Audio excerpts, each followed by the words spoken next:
हरि ओम।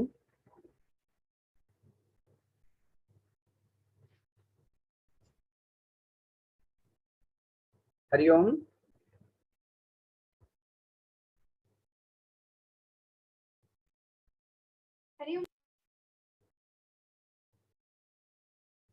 आरभामहे।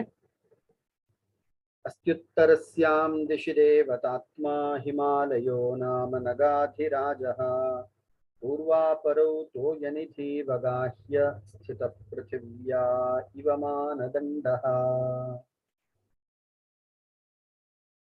ನಿನ್ನೆಯ ಸಾರಾಂಶವನ್ನು ಭವ್ಯ ಅವರು ಹೇಳ್ತೀರಾ? ಹಾ ಸರ್.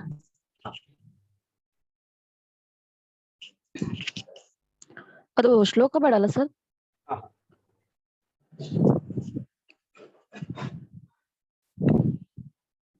ಸರಿ, ಇಲ್ಲಿ 6ನೇ ಶ್ಲೋಕದಲ್ಲಿ ಲೋಕಪಿತಾಮಹನಾದಂತಹ ಬ್ರಹ್ಮನು 3 ಬಗೆಯ ಮಹಿಮೆಯನ್ನ ಅಥವಾ ಅವಸ್ಥೆಯನ್ನ ಹೊಂದಿದ್ದಾನೆ ಅಂತ ಹೇಳಿ ಹೇಳಲಾಗಿದೆ. ಅಂದ್ರೆ ಸೃಷ್ಟಿ, ಸ್ಥಿತಿ, ಲಯ ಮತ್ತೆ 3 ಅವನಿಂದಲೇ ನಡೆಯಲ್ಪಡ್ತದೆ, ಅಂದ್ರೆ ಸೃಜಿಸಲ್ಪಟ್ಟಿದೆ.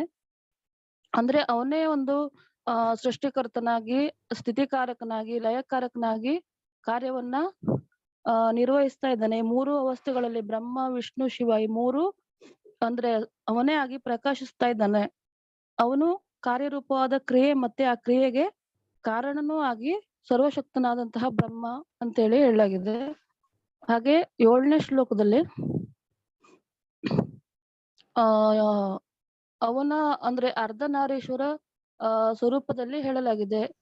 ಅಂತಂದ್ರೆ ಬ್ರಹ್ಮನೇ ಪ್ರಕೃತಿ ಮತ್ತೆ ಪುರುಷ ಈ 2 ರೀತಿಯಲ್ಲೂ ಆತ ಕಾಣಿಸ್ತಾನೆ ಅಂತೇಳಿ ಹೇಳಿದ್ದಾರೆ. ಈ ಮೊದಲು ಯಾಜ್ಞವಲ್ಕ್ಯ, ಪರಾಶರ ಮತ್ತು ಮನು ಇವರು ಶ್ರುತಿ ಮತ್ತೆ ಸ್ಮೃತಿಗಳಲ್ಲಿ ಉಲ್ಲೇಖಿಸಿದಂತಹ ಪ್ರಕೃತಿ ಮತ್ತೆ ಪುರುಷರ ಕುರಿತಾದಂತಹ ವಿಚಾರಗಳಿಗೆ ಇಲ್ಲಿ ಒಂದು ಸಮರ್ಥನೆಯನ್ನ ಹೇಳಲಾಗಿದೆ. ಈ ಬ್ರಹ್ಮಾಂಡ ಎನ್ನುವಂಥದ್ದು ಬ್ರಹ್ಮನಿಂದನೇ ರಚನೆಯಾಗಿರೋದ್ರಿಂದ ಆತನೇ ಅಲ್ಲಿ ಜನಕ, ಮತ್ತೆ ಅದು ಅವನಿಂದ ಉತ್ಪತ್ತಿಯಾಗಿರೋದ್ರಿಂದ ಅವನೇ ಈ ಜಗತ್ತಿನ ಮಾತೆ, ಅಂದ್ರೆ ಗಂಡು ಮತ್ತು ಹೆಣ್ಣು 2 ರೂಪದಲ್ಲೂ ಆತ ಕಾಣಿಸ್ತಾನೆ. ಮತ್ತೆ ಆತ್ಮರೂಪಿಯಾಗಿ ಆತ ಅಣುವಿನಲ್ಲಿಯೂ ಸಹ ವ್ಯಾಪಿಸಿದ್ದಾನೆ ಅಂತೇಳಿ ಹೇಳಲಾಗಿದೆ. ಹಾಗೆ 8ನೇ ಶ್ಲೋಕದಲ್ಲಿ ಬ್ರಹ್ಮನ ಒಂದು ಕಾಲ ಪರಿಮಾಣದ ಕುರಿತಾಗಿ ಹೇಳಲಾಗಿದೆ. ಬ್ರಹ್ಮನ ಕಾಲ ಅನ್ನುವಂಥದ್ದು ಯಾವ ರೀತಿಯಾಗಿ ಅನಂತವಾದದ್ದು ಅಂತಂದ್ರೆ, ಈ ಸಮಸ್ತ ಜಗತ್ತಿನ ಸೃಷ್ಟಿಯ ಒಂದು ಕಾಲ ಒಂದು ಬ್ರಹ್ಮನಿಗೆ ಒಂದು ದಿನ ಅಂದ್ರೆ ಹಗಲಿನ ಒಂದು ಸಮಾನ. ಹಾಗೆ ಇಡೀ ಜಗತ್ತಿನ ಪ್ರಳಯ ಅಥವಾ ನಾಶ ಅನ್ನುವಂಥದ್ದು ಆತನ ಒಂದು ರಾತ್ರಿಯ ಕಾಲ ಅಂತೇಳಿ ಹೇಳಲಾಗಿದೆ. ಅಂದ್ರೆ ಬ್ರಹ್ಮನ ಜಾಗೃತ ಅವಸ್ಥೆಯಲ್ಲಿ ಸೃಷ್ಟಿ ಮತ್ತೆ ಆತನ ಸುಪ್ತಾವಸ್ಥೆಯಲ್ಲಿ ಪ್ರಳಯ ಅನ್ನುವಂಥದ್ದು 2 ಸಹ ಅಂದ್ರೆ ಬ್ರಹ್ಮನಲ್ಲಿಯೇ ಅಂತರ್ಗತವಾಗಿದೆ. ಅವನ ಒಂದು ಕಾಲ ಅನ್ನುವಂಥದ್ದು ಆ ರೀತಿ ಅನಂತವಾದದ್ದು ಅಥವಾ ಆತ ಕಾಲಾತೀತನ ಅಂತೇಳಿ ಹೇಳಲಾಗಿದೆ. ಹಾಗೆ 9ನೇ ಶ್ಲೋಕದಲ್ಲಿ ಬ್ರಹ್ಮ ಅಂತಂದ್ರೆ ಆತ ಎಲ್ಲಾ ಸೃಷ್ಟಿಗೆ ಅಂದ್ರೆ ಜಗತ್ತಿನ ಎಲ್ಲಾ ಜೀವಿಗಳ ಅಥವಾ ಸೃಷ್ಟಿಗೆ ಆತ ಕಾರಣಕರ್ತ. ಆದ್ರೆ ಆತ ಏನು ಅಯೋನಿಜ, ಅಂದ್ರೆ ಅವನ ಸೃಷ್ಟಿಗೆ ಅಥವಾ ಅವನಿಗೆ ಯಾರು ಕಾರಣಕರ್ತರಾದವರು ಯಾರು ಇಲ್ಲ. ಆತ ಅಯೋನಿಜ, ಅಂದ್ರೆ ಅವನಿಗೆ ಹುಟ್ಟು ಸಾವುಗಳಿಲ್ಲದಂತಹ ಅನಂತನಾದವನು ಅಂತೇಳಿ ಹೇಳಲಾಗಿದೆ. ಹಾಗೆ ಆ ಜಗತ್ತನ್ನ ಪಡಿಸಬಲ್ಲವನು ನೀನು, ಆದ್ರೆ ನೀನು ನಾಶರಹಿತ. ಜಗತ್ತಿನ ಆದಿ ಅಥವಾ ಮೂಲನು ನೀನೆ, ಆದ್ರೆ ನೀನು ಕಾಲಾತೀತ, ಅಂದ್ರೆ ನಿನಗೆ ಆದಿ ಅಥವಾ ಅಂತ್ಯಗಳು ಇಲ್ಲದವನು. ಹಾಗೆ ಜಗದೀಶ್ವರ ನೀನು, ಯಾಕಂದ್ರೆ ಸಮಸ್ತ ಸೃಷ್ಟಿಯು ನಿನ್ನ ಅಧೀನದಲ್ಲಿದೆ. ಆದ್ರೆ ನೀನು ಯಾರ ಅಧೀನಕ್ಕೂ ಒಳಪಟ್ಟವನಲ್ಲ. ನೀನು ಏನು ಅಂದ್ರೆ ನಿರೀಶ್ವರನಾಗಿರ್ತೀಯ ಅಂತೇಳಿ ಹೇಳಲಾಗಿದೆ. ಹಾಗೆ 10ನೇ ಶ್ಲೋಕದಲ್ಲಿ ಬ್ರಹ್ಮನನ್ನ ಅಂದ್ರೆ ಬ್ರಹ್ಮ ಸರ್ವೇಶ್ವರನಾದಂತಹ ಬ್ರಹ್ಮ ಆತ್ಮರೂಪಿಯಾಗಿದ್ದಾನೆ. ಆ ಆತ್ಮರೂಪದಿಂದಲೇ ಅವನನ್ನ ಕಾಣಲು ಸಾಧ್ಯ, ಅಂದ್ರೆ ನಿನ್ನಿಂದಲೇ ತಿಳಿಯಲು ಸಾಧ್ಯ. ಹಾಗೆ ಆ ಆತ್ಮರೂಪದಿಂದಲೇ ನೀನು ಸೃಷ್ಟಿ ಕಾರ್ಯವನ್ನ ಮಾಡ್ತಾ ಇದೀಯ. ಮತ್ತೆ ನೀನು ಸೃಷ್ಟಿಸಿದಂತಹ ವಸ್ತುಗಳೆಲ್ಲವೂ ನಿನ್ನಲ್ಲೇ ಅಥವಾ ನೀನು ಸೃಷ್ಟಿಸಿದಂತಹ ವಸ್ತುಗಳಲ್ಲಿ ನೀನೇ ಪ್ರತಿಷ್ಠಿತನಾಗಿರುವೆ, ಅಂದ್ರೆ ಅಲ್ಲಿ ನೀನೇ ಪ್ರಕಾಶಿಸುತ್ತಿರುವೆ. ಹಾಗೆ ನಿನ್ನಿಂದ ಸೃಷ್ಟಿಯಾದಂತಹ ಎಲ್ಲ ಪ್ರಕೃತಿ ಅಥವಾ ಎಲ್ಲ ವಸ್ತುಗಳು ಅಂದ್ರೆ ನಿನ್ನಲ್ಲೇ ಲಯವಾಗುತ್ತದೆ ಅಂತೇಳಿ ಹೇಳಿದ್ದಾರೆ.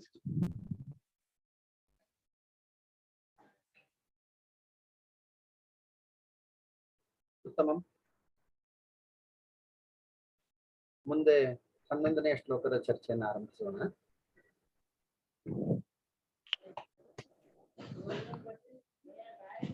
ದ್ರವಸಂಘಾತ ಕಠಿಣಃ ಸ್ಥೂಲಃ ಸೂಕ್ಷ್ಮೋ ಲಘುರ್ಗುರುಃ ವ್ಯಕ್ತೋ ವ್ಯಕ್ತೇತರಶ್ಚಾಸಿ ಪ್ರಾಕಾಮ್ಯಂ ತೇ ವಿಭೂತಿಷು.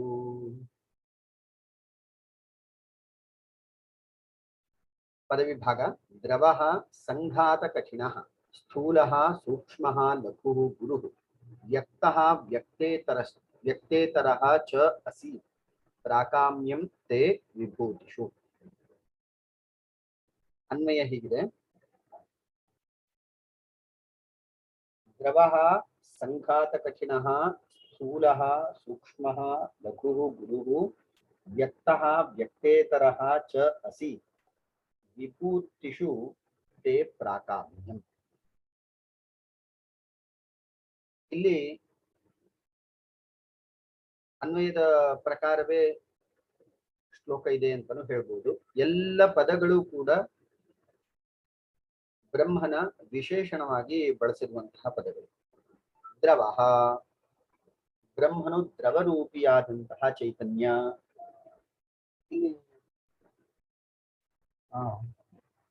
ದ್ರವಃ ಸರಿತ್ ಸಮುದ್ರಾದಿ, ಜಲದ ಯಾವ ಯಾವ ರೂಪಗಳು ನಮ್ಮ ಕಣ್ಣು ಮುಂದೆ ಇದೆಯೋ ಆ ಎಲ್ಲ ರೂಪಗಳಲ್ಲಿ ಬ್ರಹ್ಮನೇ ಅಭಿವ್ಯಕ್ತಗೊಂಡಿದ್ದಾನೆ. ಹಾಗೆಯೇ ದ್ರವಃ ಸಂಘಾತ ಕಠಿಣಃ, ಯಾವೆಲ್ಲ ವಸ್ತುಗಳು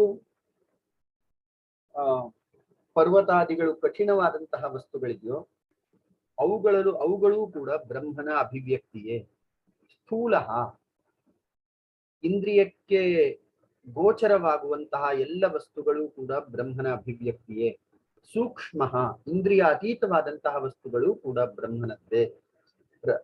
ಬ್ರಹ್ಮನದ್ದೇ ಅಭಿವ್ಯಕ್ತಿ. ಲಘುಃ ಗುರುಃ, ಲಘುಃ ಅತ್ಯಂತ ಭಾರವಲ್ಲದಂತಹ ಪದಾರ್ಥಗಳು, ಗುರುಃ ಭಾರವಾದಂತಹ ಪದಾರ್ಥಗಳು. ಹೀಗೆ ಎಲ್ಲವೂ ಕೂಡ ಬ್ರಹ್ಮನ ಅಭಿವ್ಯಕ್ತಿ ರೂಪಗಳ ಎಂಬುದು ಇಲ್ಲಿ ಹೇಳಲಿಕ್ಕೆ ಹೊರಟಿರುವಂತಹ ವಿಚಾರ. ವ್ಯಕ್ತಃ ವ್ಯಕ್ತೇತರಃ, ಯಾವುದು ಕಾರ್ಯಕಾರಣ ರೂಪದಿಂದ ಗುರುತಿಸಲ್ಪಡಬಹುದೋ ಅಂಥದ್ದು, ಮತ್ತು ವ್ಯಕ್ತ ಇತರಃ, ಕಾರ್ಯಕಾರಣ ಭಾವದಿಂದ ವಿರುದ್ಧವಾದಂಥದ್ದು ಅಥವಾ ಕಾರ್ಯಕಾರಣ ಭಾವಕ್ಕೆ ನಿಲುಕದ್ದು. ಈ ಎಲ್ಲವೂ ಕೂಡ ನೀನೇ ಆಗಿದ್ದೀಯ. ಪ್ರಾಕಾಮ್ಯಂತೆ ವಿಭೂತಿಷು, ವಿಭೂತಿಗಳು ಉದಾಹರಣೆಗೆ ಅಷ್ಟ ಸಿದ್ಧಿಗಳು ಅಂತ ಹೇಳ್ತಾರಲ್ಲ, ಅಣಿಮಾ ಮಹಿಮಾ ಚೈವ ಗರಿಮಾ ಲಘಿಮಾ ತಥಾ ಪ್ರಾಪ್ತಿ ಪ್ರಾಕಾಮ್ಯಂ ಈಶಿತ್ವಂ ವಶಿತ್ವಂಚ ಅಷ್ಟ ಸಿದ್ಧಿಯ. ಈ 8 ಸಿದ್ಧಿಗಳನ್ನ ಯೋಗಶಾಸ್ತ್ರದಲ್ಲೂ ಹೇಳಿದ್ದಾರೆ. ಈ ಅಷ್ಟ ಸಿದ್ಧಿಗಳು ಕೂಡ ನಿನ್ನ ಒಂದು ಮಹಿಮೆ ಅಂತಾನೆ ಹೇಳಬಹುದು. ಅಂದರೆ ಜಗತ್ತಿನಲ್ಲಿ ಎಲ್ಲರ ಇಂದ್ರಿಯ ಗೋಚರ ಮತ್ತು ಇಂದ್ರಿಯ ಅಗೋಚರವಾದಂತಹ ಸೂಕ್ಷ್ಮ ಸ್ಥೂಲ ಎಲ್ಲ ಕಡೆಯೂ ನೀನೇ ವ್ಯಾಪಿಸಿದ್ದೀಯ ಎಂಬುದು ಈ ಶ್ಲೋಕದ ತಾತ್ಪರ್ಯ ಅರ್ಥ. Here in 11th shloka it is so summarized that all the elements, factors which come to our notice through our senses are nothing but Brahman. Those extrasensory perceptions are also the manifestations of Lord Brahma. And the objects which are light which are heavy, which are solid, rock solid, and uh, all kinds of forms which are directly seen or unseen beyond our perception are said to be the expressions, manifestations of Lord Brahman. It includes the Ashtasiddhi, Anima, Mihima, Garima, Lakhima, Praptihi, Prakamyam, Ishitvam, Vashitvam. These 8 siddhis which are uh, acquired by yogic practices. Even these siddhis are the manifestations of Lord Brahman. In simple terms, to cut the story short, all that comes to our perception, our knowledge, and beyond our knowledge are nothing but Brahman. एकादशस्य श्लोकस्य इदं तात्पर्यं यत् इंद्रिय गोचरम इंद्रिय अगोचरम लघुश्च गुरुश्च द्रवरूपः घनरूपः सर्वे अपि पदार्थाः सर्वाण्यपि वस्तूनि ब्रह्मणः एव व्यञ्जकानि सन्ति, अभिव्यञ्जकानि सन्ति। नान्यत् ब्रह्मण ब्रह्माणं विना नान्यत् अस्मिन् जगति वर्तते। यच्च यावच्च वस्तु अस्मद् इंद्रिय गोचरम इंद्रिय अगोचरम सर्वमपि ब्रह्मणः एव अभिव्यक्ति स्वरूपम्। अत्र अष्टसिद्धयः अपि योजिताः इति मन्तव्यम्। 11ನೇ ಶ್ಲೋಕವನ್ನು ಓದ್ತೇನೆ ಮತ್ತೊಮ್ಮೆ ಕೊನೆಯಲ್ಲಿ।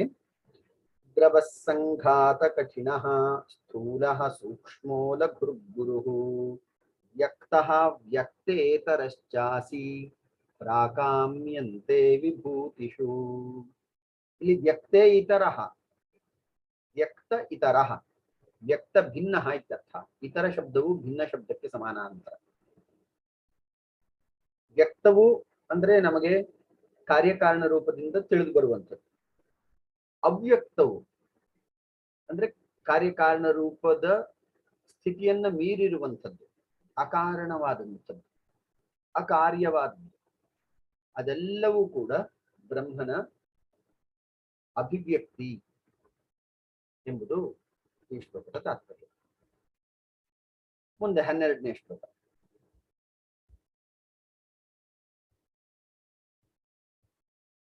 उद्घातः प्रणवो यासां न्यायैः त्रिभिरुदीरणम् कर्मयज्ञः फलं स्वर्गः तासां त्वं प्रभवो गिराम्. ಈ ಶ್ಲೋಕದಲ್ಲಿ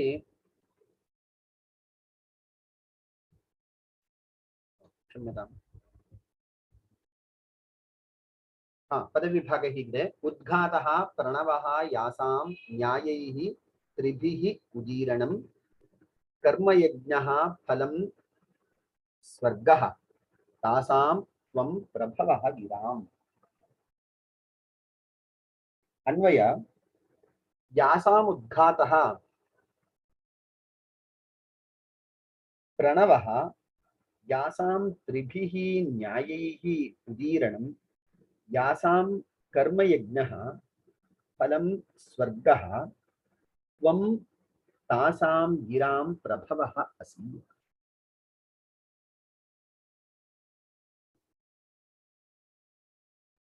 ತ್ವಂ ತಾಸಾಂ ಗಿರಾಂ ಪ್ರಭವಃ ಅಸಿ. ನೀನು ಅಂತಹ ಒಂದು ಮಾತಿನ ಉತ್ಪತ್ತಿ ಸ್ಥಾನ. ಎಂಥ ಮಾತು? ಯಾಸಾಂ ಉದ್ಘಾತಃ ಪ್ರಣವಃ. ಯಾವ ವಾಗ್ಝರಿಯ ಉಪಕ್ರಮವು ಓಂಕಾರವಾಗಿದೆಯೋ, ಅಂದ್ರೆ ಓಂಕಾರದ ಸ್ವರೂಪದಿಂದ ಯಾವ ವಾಗ್ಝರಿಯು ಹೊರಟು ಬಂದಿದೆಯೋ ಅಂತಹ ಆ ಓಂಕಾರಕ್ಕೂ ಮೂಲ ನೀನು. ಈಗ ಓಂಕಾರದ ಮಹಿಮೆಯನ್ನ ಹೇಳ್ತಾ ಇದ್ದಾನೆ. ಹಿಂದೆ ಇದಕ್ಕೆ ಸಂಬಂಧಪಟ್ಟ ಹಾಗೆ ನಾವೊಂದು ಶ್ಲೋಕವನ್ನು ಗಮನಿಸಿದ್ದೇವೆ. ಓಂಕಾರಶ್ಚ ಅಥ ಶಬ್ದಶ್ಚ ದ್ವಾವೇತೌ ಬ್ರಹ್ಮಣಃ ಪುರಾ ಕಂಠಂ ಭಿತ್ವಾ ವಿನಿರ್ಯಾತೌ ತಸ್ಮಾನ್ ಮಾಂಗಲಿಕಾವುಭೌ. ಬ್ರಹ್ಮನ ಮುಖದಿಂದ ಓಂಕಾರ ಮತ್ತು ಅಥ ಎಂಬ ಶಬ್ದ, ಈ ಎರಡು ಶಬ್ದಗಳು ಇದಂ ಪ್ರಥಮವಾಗಿ ಮೊಟ್ಟ ಮೊದಲ ಬಾರಿಗೆ ಹೊರಬಂತು. ಆದ್ದರಿಂದಲೇ ಇವೆರಡು ಶಬ್ದಗಳನ್ನ ಮಂಗಲ ಶಬ್ದಗಳು ಎಂಬುದಾಗಿ ಪರಿಗಣಿಸ್ತಾರೆ. ಆದ್ದರಿಂದ ಎಲ್ಲ ವೇದ ಮಂತ್ರಗಳ ಪಾರಾಯಣ ಅಥವಾ ವೇದ ಘೋಷ ಮಾಡುವಂತಹ ಸಂದರ್ಭದಲ್ಲಿ ಮೊದಲು ಓಂಕಾರವನ್ನು ಉಚ್ಚರಿಸುವಂತಹ ಪದ್ಧತಿ ಇದೆ. ಇನ್ನು ಲೌಕಿಕ ಸಾಹಿತ್ಯದಲ್ಲಿ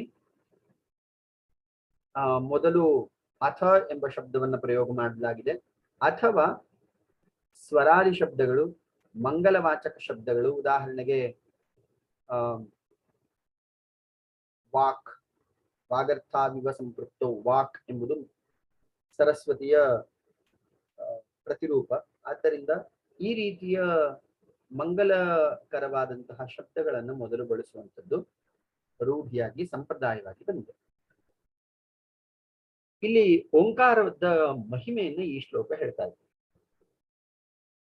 ಯಾಸಾಂ ಉದ್ಘಾತಃ ಪ್ರಣವಃ, ಯಾವ ವಾಗ್ಝರಿಯ ಮೂಲವು ಪ್ರಣವವಾಗಿದೆಯೋ ಮತ್ತು ಪ್ರಣವದ ಮೂಲವು ಸ್ವಯಂ ಬ್ರಹ್ಮನಾಗಿದ್ದಾನೋ ಅಂಥ ಬ್ರಹ್ಮನು ಅಂತ ಹೇಳಿ ಮುಂದೆ ಅನ್ವಯ ಮಾಡಲಾಗ್ತದೆ.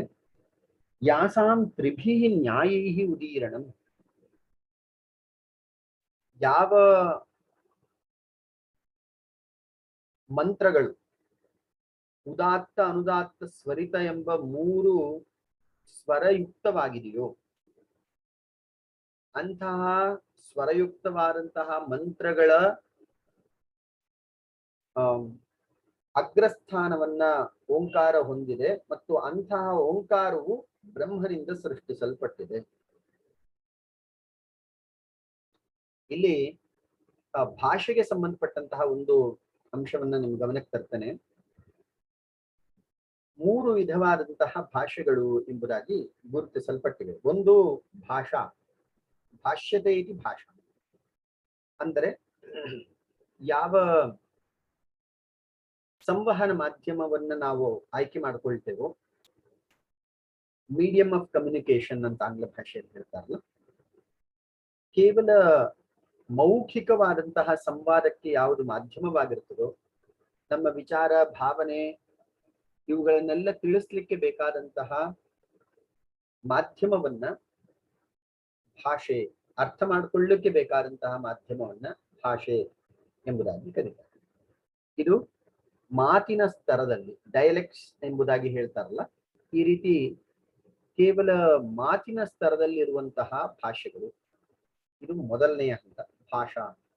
ಎರಡನೆಯ ಹಂತ ಆರ್ಯ ಭಾಷಾ.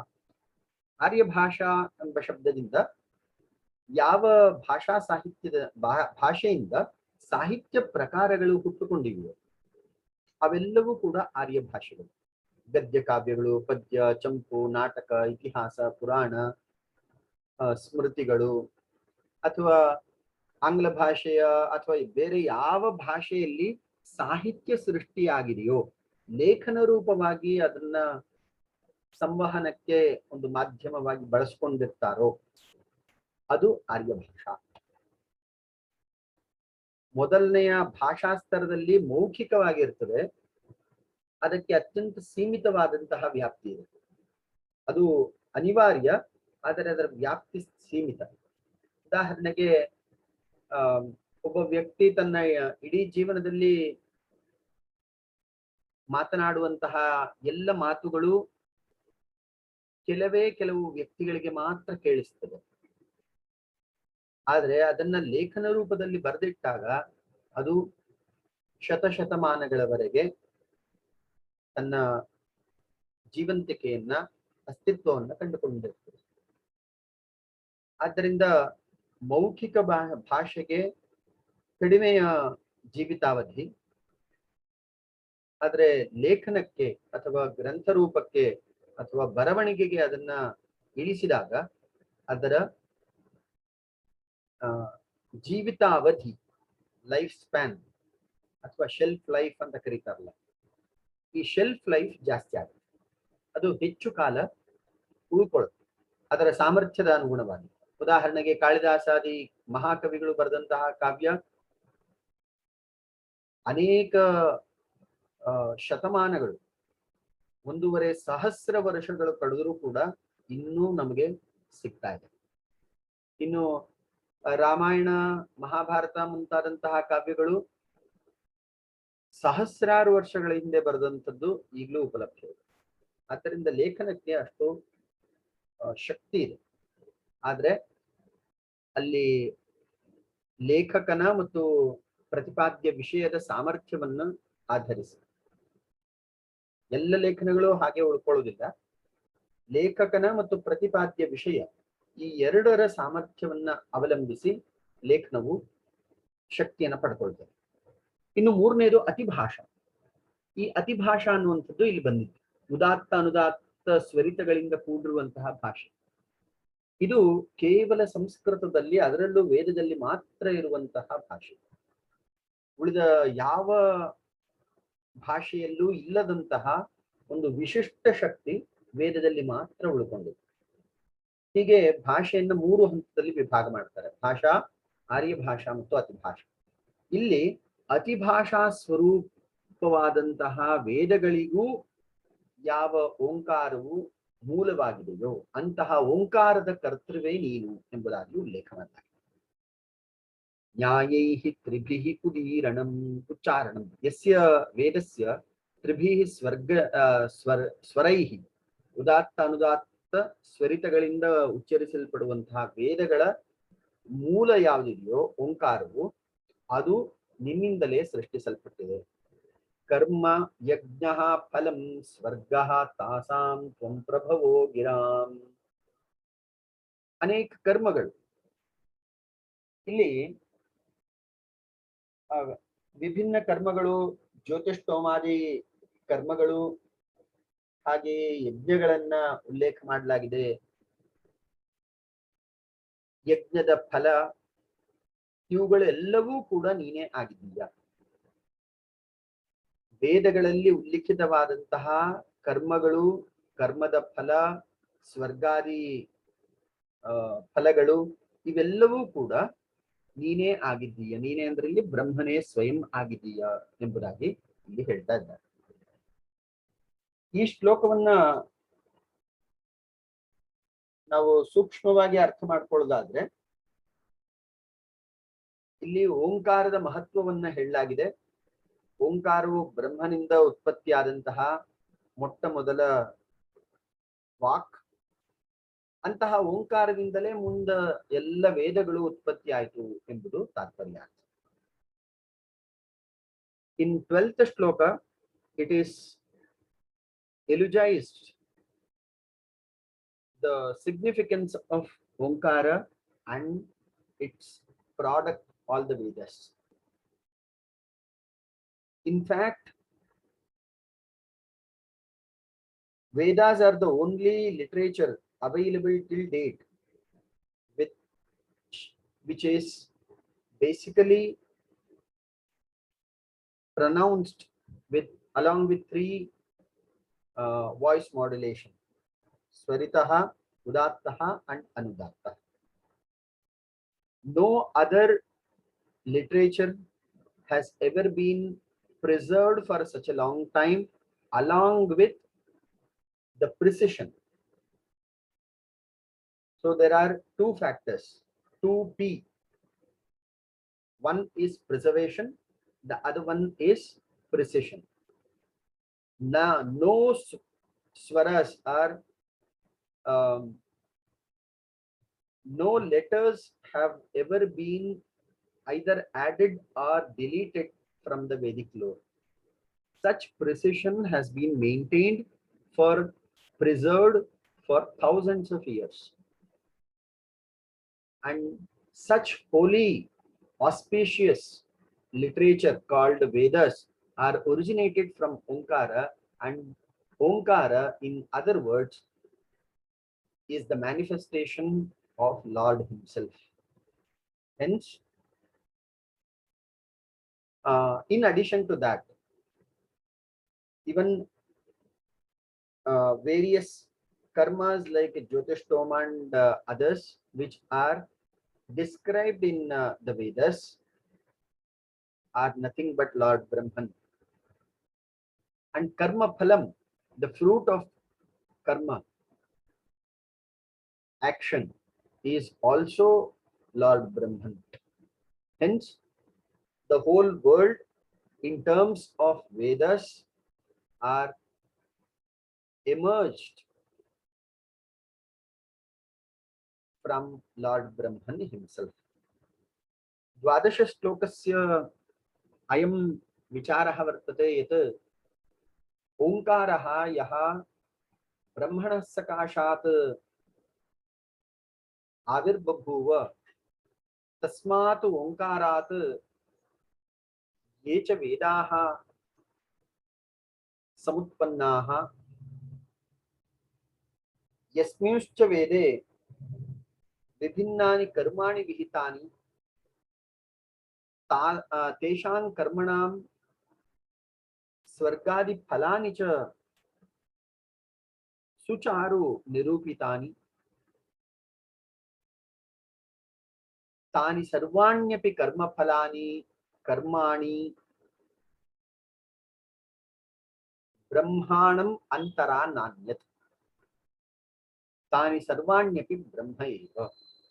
एवं सर्वत्र वेद मुखेन ब्रह्मणः एव प्रस्तुतिः क्रियते इति द्वादशः श्लोकः।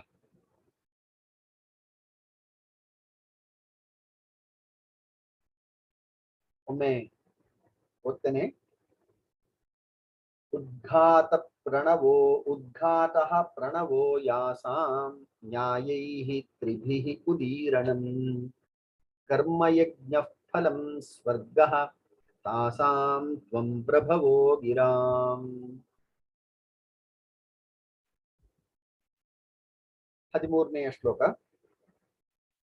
त्वाम् आमनन्ति प्रकृतिं पुरुषार्थ प्रवर्तिनीं तद्दर्शिनम् उदासीनं त्वामेव पुरुषं विदुः। पदविभाग। त्वाम् आमनन्ति प्रकृतिं, त्वाम् आमनन्ति प्रकृतिं पुरुषार्थ प्रवर्तिनीं तद्दर्शिनम् उदासीनं त्वाम् एव पुरुषं विदुः। अन्वय ಹೀಗಿದೆ।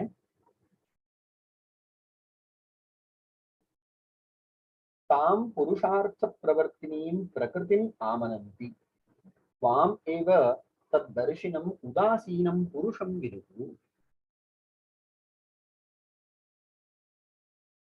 ಈ ಶ್ಲೋಕದಲ್ಲಿ ಪುರುಷ ಪ್ರಕೃತಿಯ ವರ್ಣನೆಯನ್ನ ಮಾಡಲಾಗಿದೆ। ಸಾಂಖ್ಯ ಮತ್ತು ಯೋಗ ದರ್ಶನಗಳು ಪುರುಷ ಪ್ರಕೃತಿ ಎಂಬಂತಹ ತತ್ವಗಳನ್ನು ಹೇಳುತ್ತೆ। ಈ ಎರಡು ತತ್ವಗಳಿಂದಲೇ ಜಗತ್ ಸೃಷ್ಟಿಯಾಗಿದೆ ಎಂಬುದು ಅಲ್ಲಿ ಸುಸ್ಪಷ್ಟವಾಗಿ ನಿರೂಪಣೆ ಮಾಡಲಾಗಿದೆ। ಅದರ ಹಿನ್ನೆಲೆಯಿಂದ ನಾವು ಈ ಶ್ಲೋಕವನ್ನ ಅರ್ಥ ಮಾಡಿಕೊಂಡ್ರೆ ಇನ್ನೂ ಹೆಚ್ಚು ಸ್ಪಷ್ಟವಾಗಿ ಅರ್ಥ ಆಗ್ತದೆ। ಪುರುಷನು ಪುಷ್ಕರ ಪಲಾಶವತ್ ನಿರ್ಲಿಪ್ತ, ಹೇಗೆ ಕಮಲದ ದಳವು ನೀರಿಗೆ ಅಂಟುಕೊಳ್ಳದೆ ನೀರಿನಲ್ಲಿ ಇರ್ತದೋ ಹಾಗೆ ಪುರುಷನು ಕೂಡ ಕರ್ಮಗಳಿಗೆ ಅಂಟುಕೊಳ್ಳುವುದಿಲ್ಲ। ಕರ್ಮದ ಕರ್ತ ಅಲ್ಲ, ಆದ್ರೆ ಕರ್ಮ ಫಲವನ್ನ ಉಪಭೋಗಿಸ್ತಾ ಇರ್ತಾನೆ। ಇನ್ನು ಪ್ರಕೃತಿಯು ಕರ್ತೃ, ಪ್ರಕೃತಿಯು ಕರ್ತೃ, ಪುರುಷ ಪುಷ್ಕರ ಫಲಾಶವನ್ ನಿರ್ಲಿಪ್ತ, ಹೀಗೆ ವರ್ಣನೆ ಮಾಡಲಾಗಿದೆ। ಪ್ರಕೃತಿಯಲ್ಲಿ ಅನೇಕ ಗುಣಗಳನ್ನು ಹೇಳಲಾಗಿದೆ। ಈ ಎಲ್ಲ ವಿಚಾರಗಳನ್ನ ಮನಸ್ಸಿನಲ್ಲಿ ತಂದುಕೊಂಡ್ರೆ ಈ ಶ್ಲೋಕ ಸುಂದರವಾಗಿ ಅರ್ಥವಾಗ್ತದೆ. ತ್ವಾಂ ಆಮನಂತಿ ಪ್ರಕೃತಿ ಪುರುಷಾರ್ಥ ಪ್ರವರ್ತಿನಿ. ಪುರುಷನ ಉಪಭೋಗಕ್ಕೋಸ್ಕರ ಯಾವ ಪ್ರಕೃತಿಯು ಪ್ರವೃತ್ತವಾಗಿದೆಯೋ, ಕಾರ್ಯಪ್ರವೃತ್ತವಾಗಿದೆಯೋ, ಕರ್ತೃ ಆಗಿದ್ದಾಳೋ ಅಂತಹ ಪುರುಷನು ನೀನಾಗಿದ್ದೀಯ. ಪುರುಷಾರ್ಥ ಪ್ರವರ್ತಿನೀಂ ಪ್ರಕೃತಿಂ ಆಮನಂತಿ. ಪ್ರಕೃತಿಯೇ ನೀನಾಗಿದ್ದೀಯ. ಪ್ರಕೃತಿಗೆ ಸ್ವಂತ ಅಸ್ತಿತ್ವ ಇಲ್ಲ. ಇದಕ್ಕೆ ಪಂಗ್ವಂಧ ನ್ಯಾಯವನ್ನ ಹೇಳ್ತಾರೆ. ಪಂಗುಹು ಅಂಧಃ. ಇಬ್ರು ವ್ಯಕ್ತಿಗಳಿದ್ದಾರೆ, ಒಬ್ಬನು ಕುರುಡ ಮತ್ತೊಬ್ಬ ಕುಂಟ.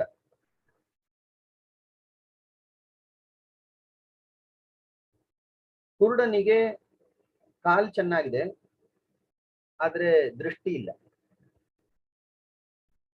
ಇನ್ನು ಪಂಗುಹು, ಅವನು ಕುಂಟನಾಗಿದ್ದಾನೆ, ಅವನಿಗೆ ನಡಿಲಿಕ್ಕಾಗುದಿಲ್ಲ, ಆದ್ರೆ ಕಣ್ ಚೆನ್ನಾಗಿದೆ. ಇಂಥ ಈ ಇಬ್ಬರು ಪರಸ್ಪರ ಸಹಕಾರದಿಂದ, ಅಂದರೆ ಕುರುಡನಾದಂಥವನು ತನ್ನ ಹೆಗಲಿನ ಮೇಲೆ ಆ ಕುಂಟನನ್ನ ಹೊರಿಸಿಕೊಂಡು ಅವನ ಮಾರ್ಗನಿರ್ದೇಶನದಂತೆ ನಡೀತಾ ಹೋಗ್ತಾನೆ ಎಂಬುದು ಪಂಗ್ವಂತ ನ್ಯಾಯ. ಪರಸ್ಪರ ಸಹಕಾರದಿಂದ ಇಬ್ರು ಮುಂದೆ ಹೋಗ್ಲಿಕ್ಕೆ ಸಾಧ್ಯ ಆಗ್ತದೆ. ಹೀಗೆ ಇಲ್ಲಿ ವರ್ಣಿಸಲಾಗಿದೆ ಪ್ರಕೃತಿಯನ್ನು. ಪ್ರಕೃತಿಗೆ ಸ್ವಯಂ ಕರ್ತೃತ್ವ ಇದೆ, ಆದ್ರೆ ಪುರುಷ ಸನ್ನಿಧಾನದಲ್ಲಿ ಮಾತ್ರ. ಈ ಪ್ರಕೃತಿಯೂ ಕೂಡ ಪುರುಷನ ಇನ್ನೊಂದು ರೂಪವೇ ಎಂಬುದಾಗಿ ಹೇಳ್ತಾ ಇದ್ದಾರೆ. ತ್ವಾಂ ಪುರುಷಾರ್ಥ ಪ್ರವರ್ತಿನೀಂ, ಹಾಗೆಯೇ ಪ್ರಕೃತಿಂ ಆಮನಂತಿ. ಆಮನಂತಿ ನಾಮ ಕಥಯಂತಿ, ಹೇಳುತ್ತಾರೆ. ಹಾಗೆಯೇ ತ್ವಾಂ ಏವ ತದ್ ದರ್ಶಿನಂ ಉದಾಸೀನಂ ಪುರುಷಂ ಕಥಯಂತಿ ವಿದುಹು. ಪುರುಷನೂ ನೀನೇ ಆಗಿದ್ದೀಯ. ನೀನೇ ಅಂದ್ರೆ ಇಲ್ಲಿ ಬ್ರಹ್ಮನೇ ಪುರುಷನಾಗಿದ್ದೀಯ, ಬ್ರಹ್ಮನೇ ಪ್ರಕೃತಿಯೂ ಆಗಿದ್ದೀಯ. ಪ್ರಕೃತಿ ಪುರುಷಾತ್ಮಕವಾದಂತಹ ಬ್ರಹ್ಮನು ಮೂಲತಃ ಅಂತತೋಗತ್ವ ಯೋಚನೆ ಮಾಡಿದರೆ ಒಬ್ಬನೇ ಆಗಿದ್ದಾನೆ. ಹೀಗೆ ಬ್ರಹ್ಮನನ್ನ ವರ್ಣಿಸ್ತಾ ಇದ್ದಾರೆ. In the 13th shloka, it is ascribed to Lord Brahma, who manifested himself in the form of Prakriti and Purusha. Though Prakriti appears to be dependent on Purusha, in true sense, even Prakriti is the manifestation of Lord Brahma, as Purusha also appears. Purusha also is the manifestation of Brahman. Hence, both Prakriti and Purusha, though apparently appearing to be different in their nature, are none other than Lord Brahman himself. त्रयोदश श्लोकस्य अयं सारः. पुरुषः स्वतन्त्रः, प्रकृतिः पराधीना पुरुषाधीना कर्त्री इति सांख्ययोगयोः दर्शनयोः सारः. यद्यपि आपाततः अवलोक्यमाने उभौ अपि भिन्नौ इव दृश्येते, तथापि अन्ततो गत्वा अवलोक्यमाने उभयोरपि आधारः मूलं निदानं परब्रह्म एव. एवं तादृशं ब्रह्मणे नमः इति अग्रे उच्यते. श्लोकम् एकवारं कथयामि. त्वाम् आमनन्ति प्रकृतिं पुरुषार्थप्रवर्तिनीं, तद्दर्शिनम् उदासीनं त्वामेव पुरुषं विदुः. 14ನೇ ಶ್ಲೋಕಕ್ಕೆ ಹೋಗ್ಲಿಕ್ಕೆ ಮುಂಚೆ ನಾವು ಮತ್ತೊಮ್ಮೆ ಸೇರ್ಕೊಳ್ಬೇಕಾಗ್ತದೆ. ನಮ್ಮ ಸಮಯ ಮುಗಿತಾ ಬಂತು. Please rejoin.